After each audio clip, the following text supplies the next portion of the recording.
هذه الأبيات في رثاء الشيخ العلامة عبد الرحمن العدني رحمه الله رحمة واسعة، وقالها الأخ أبو حذيفة المقري: قتل الشيخ غدرا من رعاع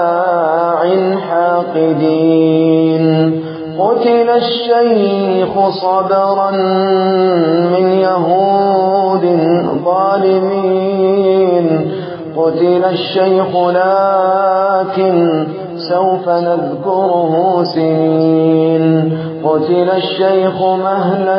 يا أشاوسة العرين، رددوا دوما معي مات شيخ الصالحين،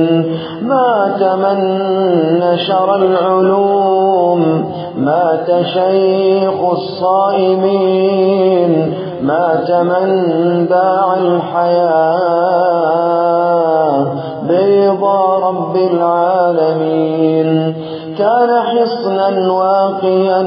في وجوه المجرمين،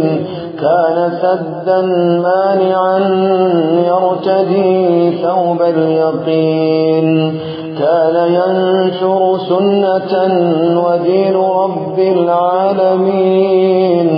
طبت حيا وميتا طبت في لحد وطين، كم ستبكيك المنابر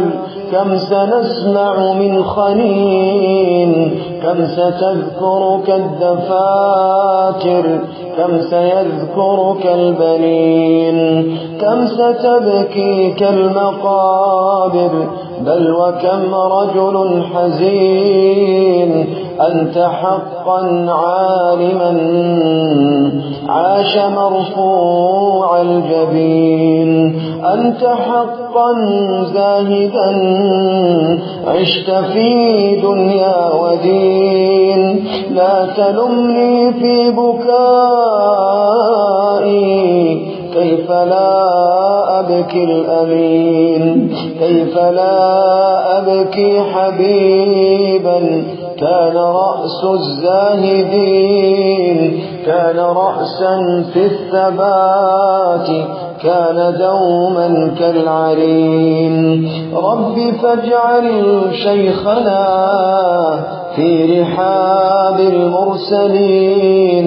في منازل عاليات في رياض ونعيم، مات ركن الطائعين مات زين العابدين.